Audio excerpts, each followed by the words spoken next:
Ya.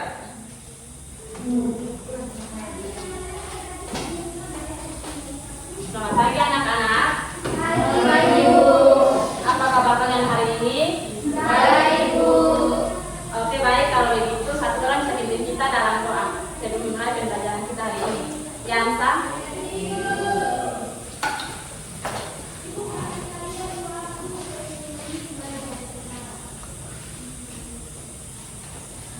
Jadi sebelum kita memulai rangkaian pembelajaran kita pada pagi hari ini, dengan saya memimpin doa ini menurut ajaran dan keyakinan saya, yaitu agama Kristen. Marilah kita berdoa.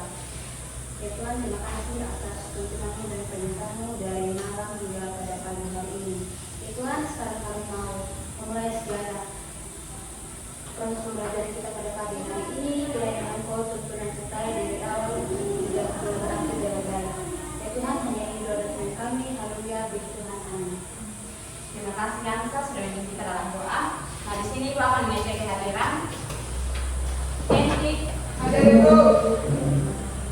Oliva, Hadir Ibu. Jacqueline, Hadir Ibu.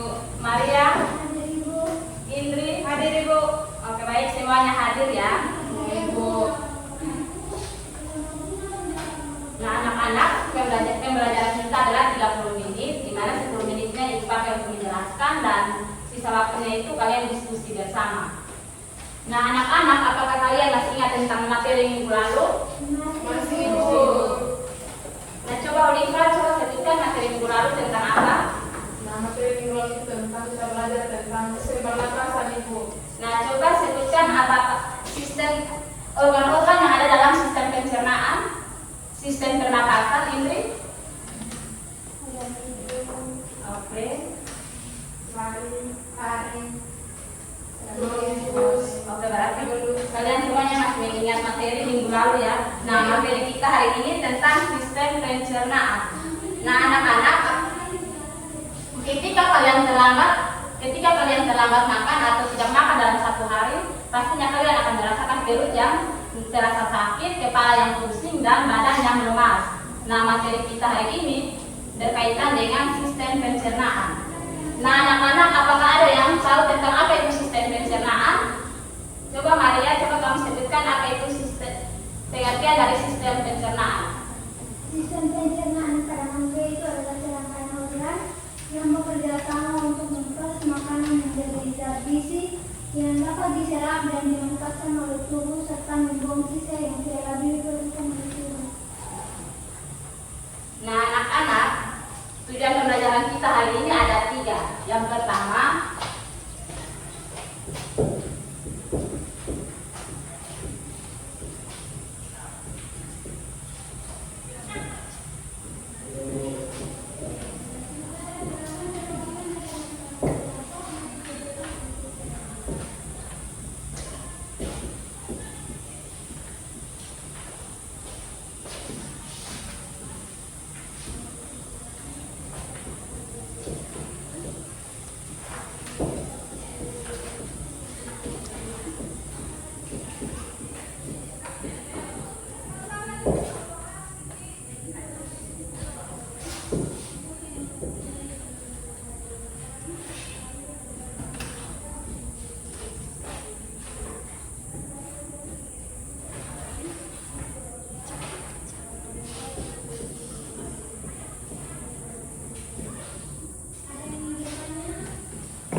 sini ada 3 tujuan pembelajaran kita hari ini, yaitu siswa mampu menjelaskan organ-organ yang ada dalam sistem pencernaan, dan yang kedua, siswa mampu menjelaskan proses pencernaan mekanik dan kimiawi, dan yang ketiga, siswa mampu mengidentifikasi gangguan atau penyakit pada sistem pernapasan.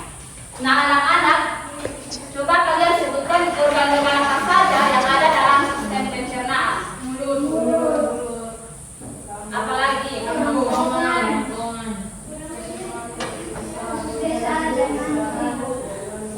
Maka berarti kalian semua benar ya, ada mulut, ada kerongkongan, lambung, usus halus, usus besar, dan anus. Nah, anak-anak, kita akan masuk dalam sesi diskusi, dan di sini juga akan bagi kalian dalam 3 kelompok.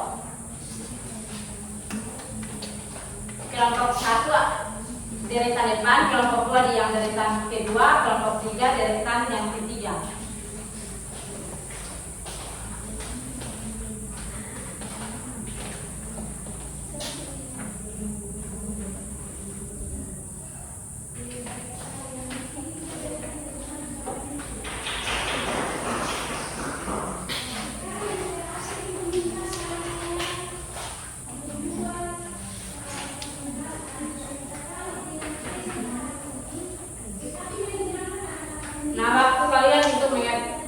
Waktu kalian untuk mengerjakan diskusi ini adalah 10 menit.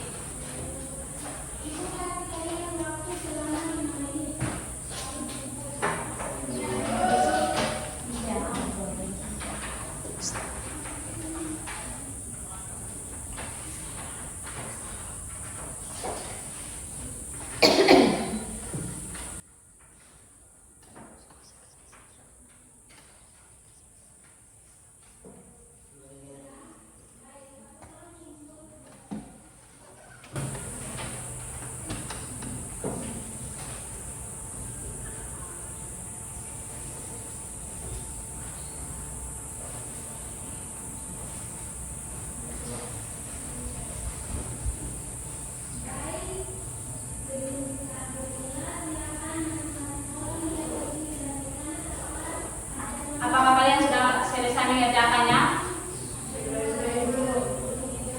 Ibu minta perwakilan dari masing-masing kelompok untuk maju ke depan.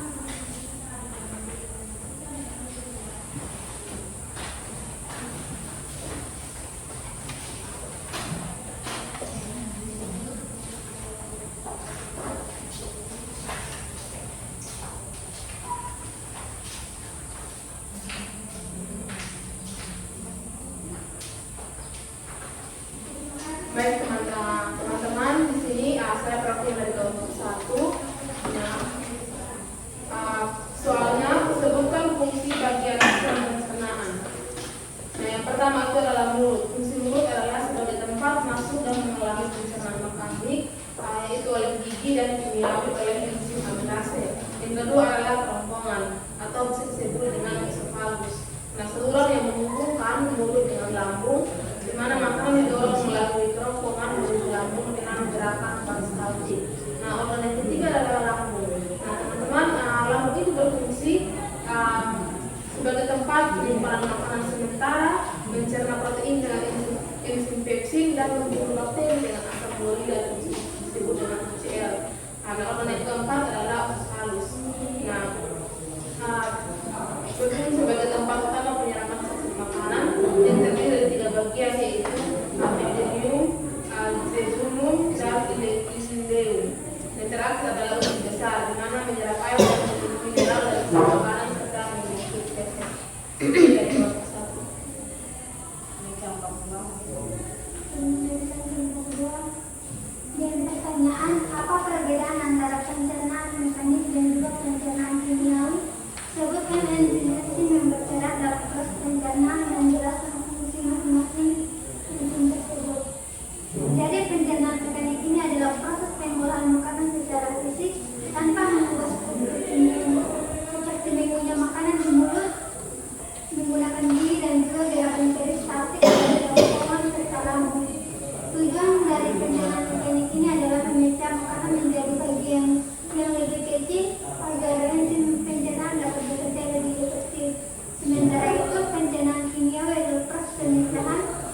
gastritis misalnya terjadi akibat peradangan pada dinding lambung yang biasanya disebabkan oleh infeksi bakteri Helicobacter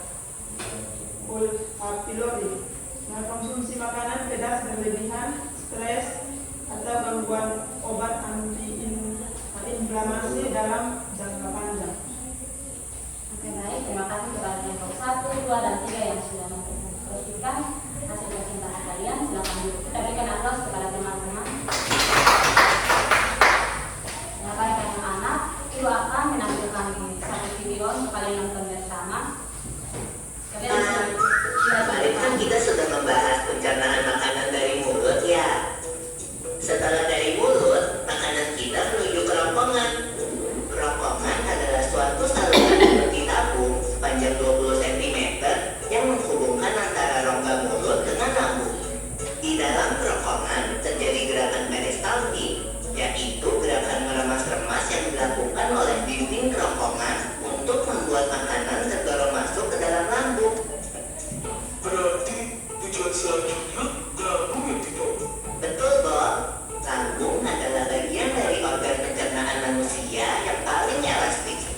Lambung berbentuk seperti kantong dan terletak di dalam rongga perut sebelah kiri atas.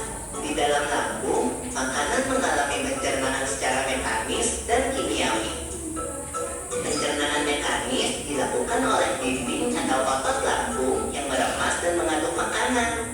Pencernaan kimiawi dilakukan oleh getah lambung yang dihasilkan oleh kelenjar getah lambung. Getah lambung mengandung enzim pepsin, enzim renin, dan asam klorida. Enzim pepsin berfungsi untuk memecah protein menjadi peptol. Enzim renin berfungsi untuk mengendapkan protein susu menjadi kasein. Asam klorida atau HCl berfungsi untuk mengasamkan makanan dan membunuh kuman yang masuk bersama makanan. Nah, bagi sini makanan kita pergi ke toilet ya. Kamu ini belum, Bob. Selanjutnya, makanan dicerna di usus halus dulu. Usus halus merupakan usus terpanjang dalam saluran pencernaan karena panjangnya mencapai 6 hingga 7 meter. Di dalam usus halus terdapat cairan khusus yang membantu penyempurnaan pencernaan makanan. Oh iya, usus halus terdiri dari 3 bagian, yaitu usus 12 jari, usus kosong, dan usus penyerapan. Apa aja ya fungsinya? Usus 12 jari atau disebut juga duodenum memiliki panjang kira-kira 25 cm.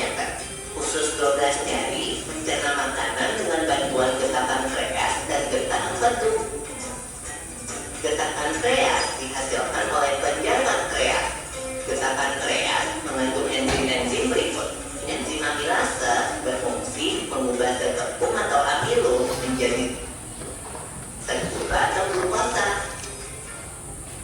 Baik anak-anak, kalian sudah sama-sama menonton video yang tadi diputar dan juga teman-teman juga sudah presentasi tadi di depan. Apakah kalian semua sudah paham tentang materi hari ini? Baik, kalau semua sudah paham tentang materi hari ini, satu orang bisa memberikan kesimpulan kepada kita, Kristi. Baik, kesimpulan dari materi kita hari ini di mana sistem pencernaan yang mengubah makanan menjadi energi dan nutrisi penting bagi tubuh. Nah, proses ini melibatkan serangkaian organ dari mulut, kerongkongan, lambung, usus halus, usus besar, dan anus. Nah, gangguan umum yang sering terjadi seperti mah dan diare disebabkan oleh berbagai faktor.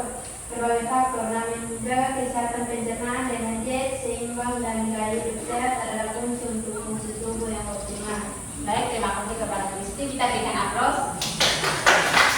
Nah, dari materi yang sudah kalian pelajari bersama, maka Ibu akan memberikan kalian bahan evaluasi yaitu berupa tes kecil. Kalian persiapkan kertas untuk kita mulai tes kecil. Nah, pertanyaan pertama, di organ manakah proses pencernaan makanan paling banyak terjadi? Pertanyaan kedua, apa nama proses pergerakan makanan di sepanjang saluran pencernaan?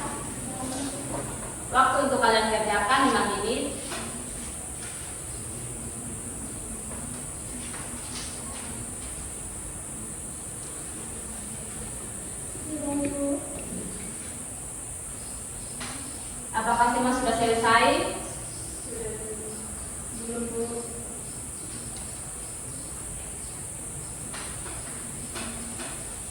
Kalau semua sudah selesai bisa dikumpulkan.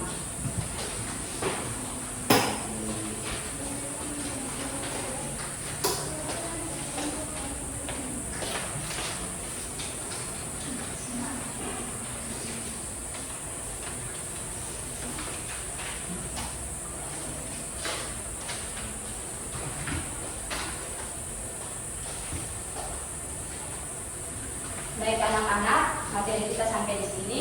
Untuk materi minggu depan tentang sistem peredaran darah, dan ibu mohon supaya semua bisa membuat resume ya. Nah, sebelum itu, sebelum mengakhiri akan pembelajaran hari ini, ibu minta kesediaan Bunda untuk mengikuti dalam doa.